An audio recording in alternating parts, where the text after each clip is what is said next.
vamos a tener otra presentación virtual. Este es un trabajo muy reciente a nivel antropológico y corresponde a Ali Totti, que nos va a hablar sobre íntimamente ligados con los pueblos de la República de Chile, élites, Estado liberal y la conexión pacífica en Carangas al entrar al siglo XX. Muy buenas tardes con todas y todos. En primer lugar, pues muchísimas gracias por la invitación de participar a los organizadores de este lindo encuentro, a Thibaut, Pilar, Pablo. Pues me da mucho gusto de poder compartir algo de mis investigaciones acá. La ponencia que quiero presentar hoy está basada en un artículo publicado el año pasado en Diálogo Andino, en un número especial sobre espacios transfronterizos de los Andes, editado por Juliana Müller y Cecilia Odegaard. Y el artículo va titulado Carangas en Movimiento. Está basado en investigaciones de archivo en Sucre, Oruro, Iquique, Arica y también en Tacna. Investigaciones que ejecuté en el marco de mi doctorado, que terminé hace varios años, pero que incluyen varios temas que me siguen interesando, en que he seguido indagando. Y el artículo argumenta cómo hacia finales del siglo XIX, pastores de Carangas usaron sus prácticas y redes de movilidad de intercambio entre el altiplano y el Pacífico como una estrategia subalterna para enfrentar las crecientes presiones de parte del Estado y de parte de élites económicas para disciplinar, o sea, presiones que buscaron disciplinar y controlar esa movilidad transfronteriza de los pastores. Generalmente esa dinámica transfronteriza y en términos más amplios la historia de esas comunidades en el siglo XIX y entrando al siglo XX es contada a través de un antagonismo entre el Estado y las comunidades indígenas. Sin embargo, acá me interesa justamente el papel ambiguo de las élites provinciales, las élites locales en la provincia de Carangas en estas reconfiguraciones y cómo el papel de esas élites en circuitos transfronterizos también nos ayuda a reflexionar sobre los enredos entre tierra y movilidad, es decir, cómo entender los cambios y continuidades en la movilidad indígena transfronteriza en un contexto de llamada exvinculación. Desde finales de la época colonial, Carangas tiende a figurar en la historiografía como una zona más bien periférica, generalmente soslayada por las grandes transformaciones en la organización del Estado, la expansión del mercado y la ausencia de carreteras, de ferrocarriles y la casi desaparición de la minería desvinculó a Carangas efectivamente de circuitos globales. Sin embargo, hacia finales del siglo XIX, vemos también o nos encontramos en un contexto marcado por nuevos intentos estatales para convertir las fronteras en un instrumento para regular la integración de economías nacionales en mercados internacionales y como un instrumento para también fomentar la consolidación de un Estado-nación con sujetos disciplinados y productivos. Entonces, tras la Guerra del Pacífico, la revuelta indígena del 1899, y en un contexto económico de auge de materias primas, los lazos históricos entre Carangas y la costa pacífica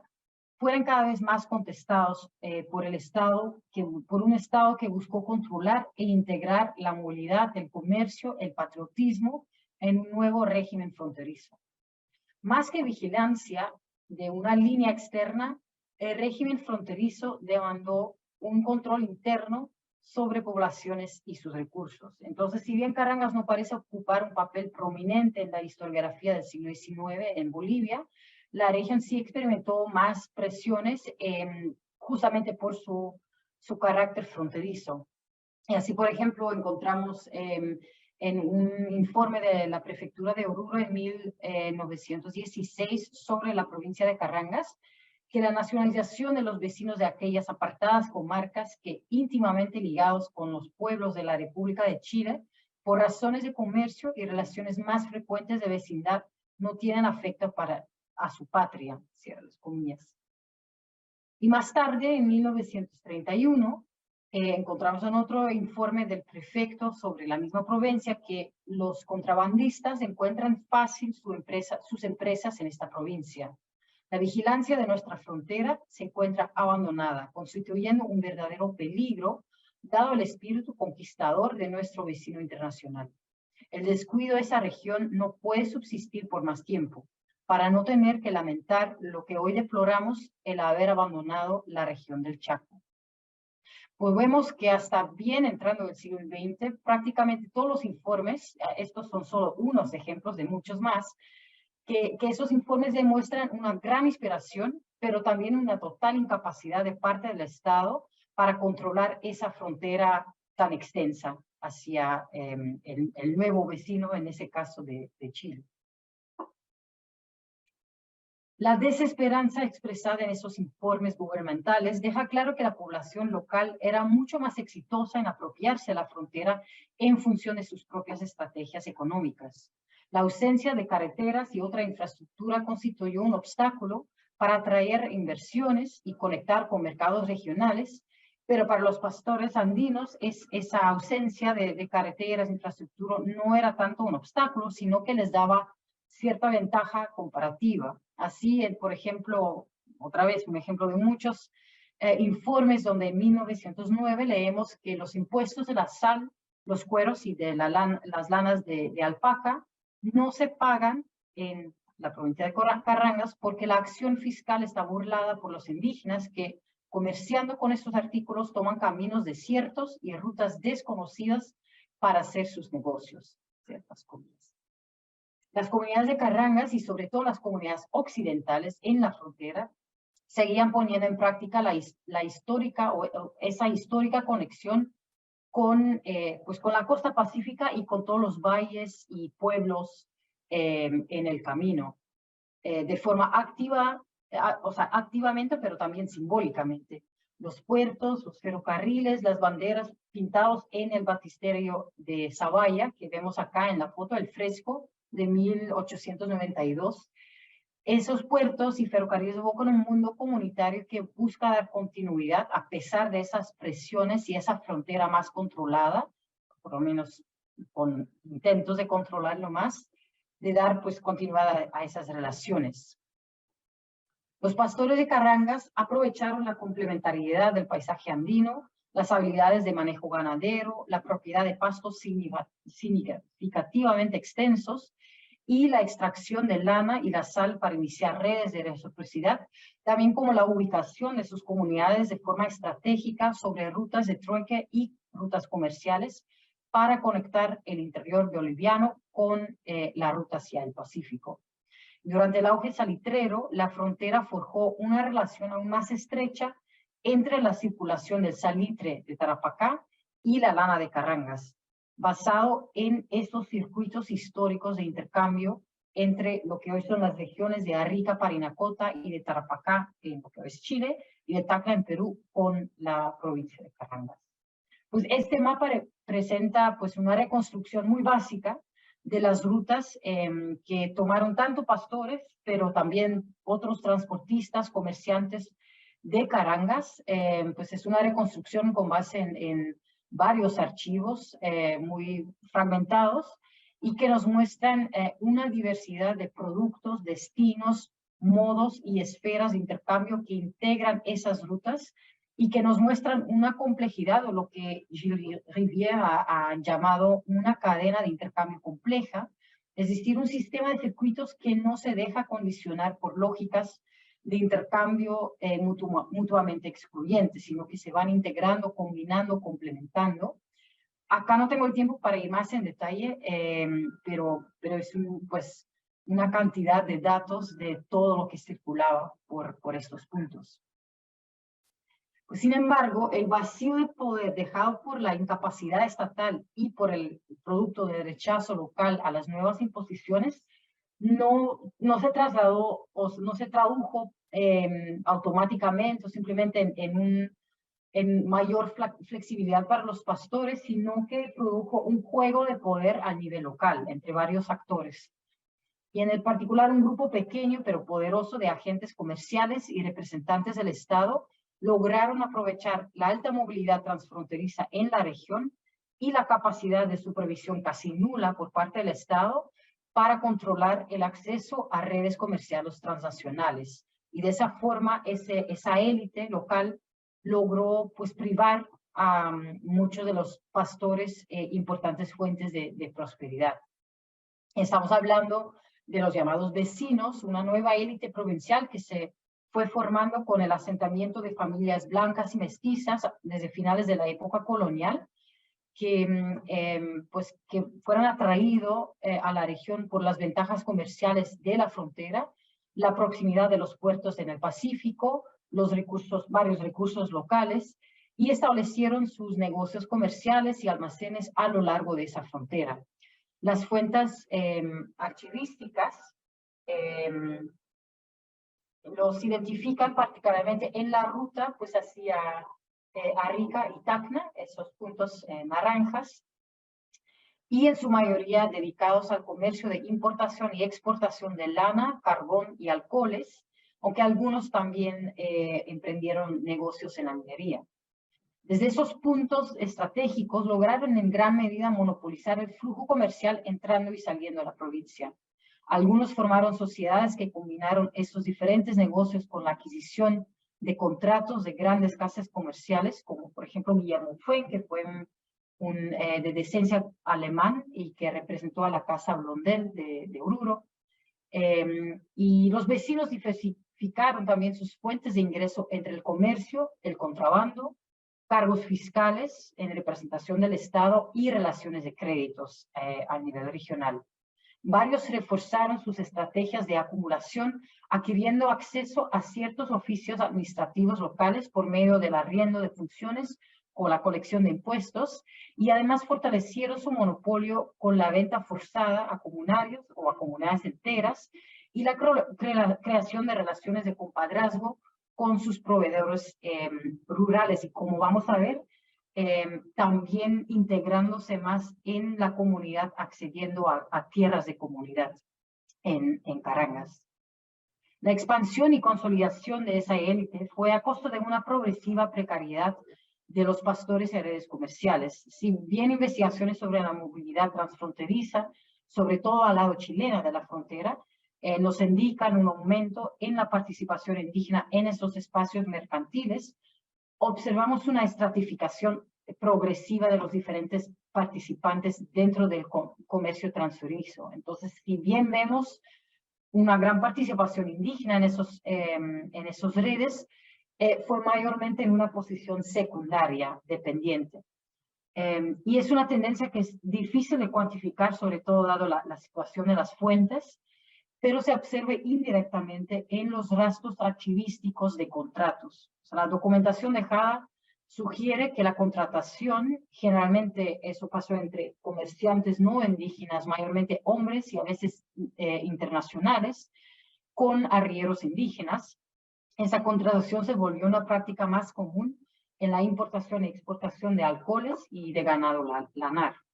Esos contratos generalmente no fueron o no necesariamente fueron redactados por escrito, pero en caso que hubo una disputa después de iniciar un acuerdo, pueden dejar una huella en los archivos. Y esas disputas parecen mayormente terminar a favor del contratista, condenando al arriero a multas o la confiscación de sus bienes. Las prácticas de contratación parecen en general reflejar una mayor interferencia de agentes comerciales,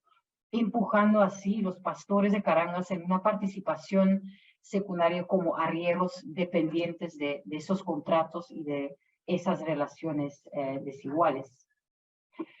La reconfiguración material y simbólica de modos de intercambio y movilidad transfronteriza también arroja una nueva luz sobre procesos de resistencia y datación de las llamadas comunidades libres, es decir, las comunidades cuyas tierras no fueran privatizadas o usurpadas dentro de haciendas. Como sostiene también Eric Langer, la reorganización de la tenencia de tierras bajo el proceso de exvinculación no se puede analizar sin tomar en cuenta la reorganización de espacios mercantiles. Entonces, si bien las comunidades de Carangas continuaron operando fuera del sistema de hacienda con control sobre sus tierras de comunidad, la creciente intermediación de los vecinos pone en tela de juicio la autonomía y las perspectivas de prosperidad de los pastores de Carangas. Aunque esas nuevas élites jamás se establecieron como hacendados, se puede leer esa monopolización del poder económico en la región en manos de esa minoría como un proceso disimulado de acaparamiento, en la cual su control sobre circuitos comerciales favoreció también su control sobre los comunarios y su sistema de tierra de comunidad. Tenemos varios casos de vecinos que al mismo tiempo de asumir cargos administrativos o establecer empresas comerciales, lograron también registrarse como contribuyente indígena, muchas veces a través de procesos fraudulentos, para de esa forma poder acceder a las tierras de comunidad. Y es interesante acá considerar el caso de Gregorio López, quien era un miembro de una familia que había llegado desde Perú, finales de la época colonial, y Gregorio asume, entre otros cargos comerciales, la representación de la compañía López y Raola de Tambo Quemado en la frontera, en una empresa establecida en 1892, y es responsable para la adquisición de materias primas, de lana, de alpaca,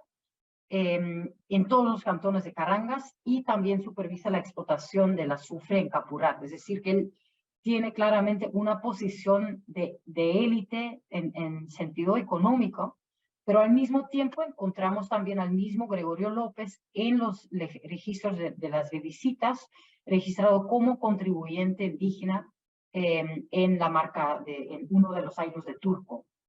Entonces es uno de los varios casos de vecinos que juegan ese papel doble para aprovechar pues las ventajas de diferentes circuitos, digamos, no solo circuitos comerciales, pero también de todos los recursos en Carangas. Es un proceso que merece otra charla y hay mucho más que se puede decir al respecto, pero basta acá sugerir la emergencia de lo que Gilberto Pavos también ha llamado una clase de hacendado colectivo. O sea, un grupo minoritario camuflado de cierta forma como contribuyentes dentro de una provincia que formalmente era libre de haciendas. Y dada esa emergencia de una clase de vecinos contribuyentes, como lo ha llamado Pilar Mendieta, ellos terminan también jugando un papel muy ambiguo en las luchas contra la exvinculación, ya que eso desvelaría su papel doble en la comunidad. Entonces tienen un interés en defender esas tierras de comunidad. Y retornando a la preocupación estatal por integrar esa región fronteriza en un Estado-nación moderno, entre comillas, civilizado, observamos a inicios del siglo XX que el Estado gradualmente empieza a identificar a estos vecinos como los culpables del fracaso de esa integración y culpables de la resistencia comunaria contra la privatización de tierras y de otras intervenciones, entre comillas, civilizatorias. Y durante el siglo XX, pues esa clase de vecinos la vemos gradualmente erosionando. Además, la estratificación en las cadenas comerciales no fue simplemente una diferenciación entre una élite nueva y los pastores, sino que también entre los comunarios indígenas vemos una desigualdad más profunda y observamos que a partir de los años 40 del siglo XX, las familias llameras con mayores medios de transporte, es decir, con más llamas, eran las primeras en adquirir vehículos motorizados, y así surgió una nueva élite indígena que logró dominar el transporte interregional de camiones una vez que llegan las carreteras a Carangas, y aportando de esa forma a la marginalización del papel de pastores dentro del sector de transporte. Vemos trazos de esa reconfiguración en los frescos de otra iglesia cerca de Isluga, al lado chilena de la frontera. Bueno, concluyendo, quisiera reflexionar en términos más generales sobre lo que podemos aprender al estudiar la movilidad en Carangas, es decir, a estudiar o a acercarnos a Carangas como un paisaje móvil. En primer lugar, pues nos ayuda a enfocar en esa movilidad, nos ayuda a redibujar la dicotomía entre pastores y mercado, viendo cómo la movilidad transfronteriza ofrece a los pastores una estrategia de resistencia o de negociación frente a configuraciones estatales y mercantiles. Reduje también la dicotomía entre comunidades y el Estado, estudiando pues el papel ambiguo de los vecinos y cómo la intermediación en los patrones de movilidad transfronteriza ofreció a esa élite provincial una estrategia de monopolización o de ir consolidando su poder.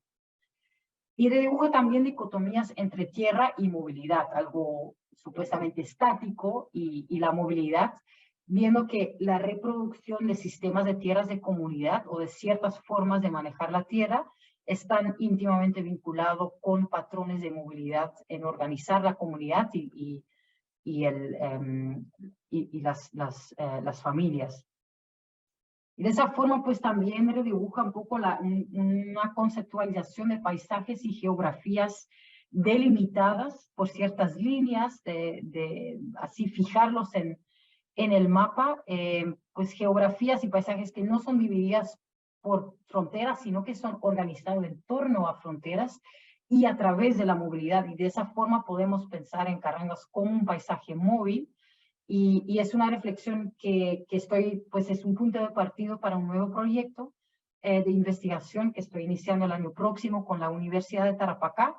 para investigar prácticas pastoriles específicamente de manejo de tierra y del agua a partir del siglo XIX hasta más o menos el día de hoy, en términos de una coproducción de un paisaje móvil y más que humano, donde pues pues ir integrando aún más esos aspectos de tierra y movilidad en la historia de Carangas. Muchísimas gracias.